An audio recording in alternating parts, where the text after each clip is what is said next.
Assalamu alaikum class 6. Let's start our step number 4 of final term of subject English A. In previous knowledge, we have completed our final term step number 3, unit number 8. And today our unit number 9, sports. And lesson number 1 is fan, cost, cubs, the word series. Topic is magazine article. Let's start comprehension of this lesson on your book page number 200. इसके words meaning sentences करेंगे हम। Number 1, broom meaning brush for sweeping, कि वो brush जिससे हम सफाई करते हैं उस ब्रश को कहते हैं broom. Second, ice rink and ice course, कि एक रिंग सा होता है आइस कोर्स का, आइस के लिए, वो आइस के ऊपर यूज करने के लिए। थर्ड, इंस्क्राइब्ड कार्ड, कि किसी चीज के ऊपर लिखा हो, कुनिंदा किया हो किसी चीज के ऊपर, किसी चीज सख्त चीज के साथ। नंबर 4, ग्रेनाइट हार्ड स्टोन, सख्त पत्थर। Fifth, cannon balls, balls fired from cannon, जो गोले होते हैं आके तोप के गोले। Sentences. Number 1, she clean the room with a broom, उसने रूम को एक ब्रूम से साफ किया, झाड़ू से। Second, curling can be played on man made ice ring, curling is a game, तो मैन मेड के जो इंसानों ने खुद से आइस के ऊपर रिंग एक बनाया होता है उस गेम को प्ले करने के लिए, वहां पर उन्होंने बनाया उसको कर्लिंग खेलने के लिए। Third is they found a curling stone with the date inscribed on it, कि उन्हें एक कर्लिंग के लिए एक स्टोन मिला जिसके ऊपर डेट लिखी हुई थी, कुंदा की हुई थी। Fourth, Pakistan has a large reservoir of granite, के पाकिस्तान के पास ग्रेनाइट जो सख्त पत्थर है उसके बहुत ज़्यादा उसका ज़ख़ीरा है। Fifth, the Scots filled down the cannon balls to make stones, कि स्कॉट्स जो थे, स्कॉट्स होते हैं जो स्कॉटलैंड में रहते हैं, वहाँ के लोगों को स्कॉट्स कहते हैं, उन्होंने उसको जो कैनन बॉल्स थी उसको उन्होंने तैयार किया। Let's start answer question of this lesson on your book page number 21।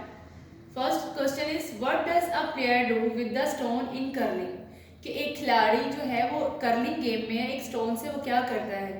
The player hold a special stone fitted with a handle which he delivers across the ice aiming at the horses which are circles drawn on the ice, कि एक player जो है वो एक special किस्म का stone पकड़ता है जो कि फिट किया होता है एक हैंडल के साथ, उसको उस स्टोन के ऊपर एक हैंडल लगा होता है, और जो वो एक दूसरे से अपने जो दूसरे प्लेयर उनको डिलीवर करता है, एक से दूसरी जगह पर पहुंचाता है और उस निशाने तक वो लेकर जाता है जो कि आइस पर एक सर्कल बनाया होता है, वहां पर सेंटर में एक निशाना उन्होंने दिया होता है कि वहां तक उसने उसको लेकर जाना है। Second is what is needed for a game of curling, कि एक कर्लिंग गेम खेलने के लिए किस किस चीज़ की ज़रूरत होती है। Answer, a special stone, brooms and ice rings, कि एक स्पेशल किस्म का पत्थर होता है, ब्रूम्स होते हैं, झाड़ू होते हैं, और आइस रिंग्स बर्फ के तख्ते होते हैं। ये गेम मोस्टली आइस पर ही खेली जाती है। Third question is why do the Scots think that curling began in their country, कि स्कॉट्स क्या सोचते हैं कि जो कर्लिंग गेम थी उनके कंट्री में जब शुरू की गई।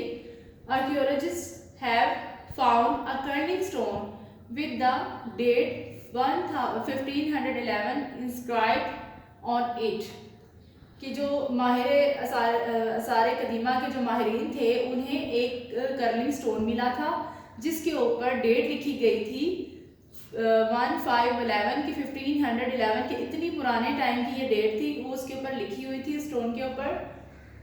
The Scots say that this proves that curling was played on Scotland, कि स्कॉट्स जो स्कॉटलैंड के रहने वाले हैं वो ये उनका ये कहना है कि ये चीज़ साबित करती है कि कर्लिंग गेम जो है वो स्कॉटलैंड में खेली जाती थी। इन द 16th सेंचुरी, 16वीं सदी में, Scots invented it and made the rules and improve the game, कि जो स्कॉट्स थे उन्होंने इसको ईजाद किया और उन्होंने इसके रूल बनाए और इस गेम को इम्प्रूव किया या इसमें बेहतरी लेकर आए।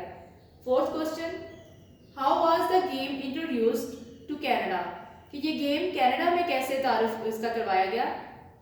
The game started in Canada in the 19th century, कि वो जो गेम थी वो कनाडा में 19वीं सदी में उसका मुतारफ करवाया गया। When Scottish regiment stationed in Quebec, कि क्यूबिक में इसका जो है अस्करी दस्ता वो दरियाफ्त किया गया। इन विंटर, सर्दियों में, the lakes and rivers were frozen in the low temperatures as they did in Scotland, कि सर्दियों में जो झीलें और दरिया हैं वो अच्छी तरह फ्रोज हो जाते हैं, जिनमें आइस बन जाती है कम टेम्परेचर की वजह से, कम दर्जा हरारत की वजह से। और जैसे कि वो स्कॉटलैंड में होता था, इसी तरह कनाडा में भी इसी तरह से दर्जा हरारत नीचे आ जाता है तो वहाँ बर्फ़ जम जाती है। So the Scot soldier started playing curling there, इसलिए फिर जो स्कॉट के जो सोल्जर्स थे उन्होंने वहाँ पर ये गेम खेलना शुरू कर दी थी।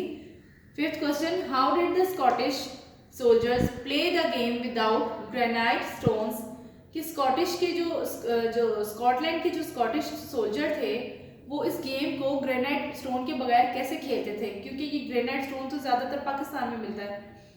Canada did not have Scotland's natural granite stones, कि कनाडा के पास जो था वो स्कॉटलैंड के जो नेचुरल कुदरती जो ग्रेनाइट था, सख्त पत्थर था, वो नहीं था। एंड रॉक्स, और चट्टानें भी नहीं थी।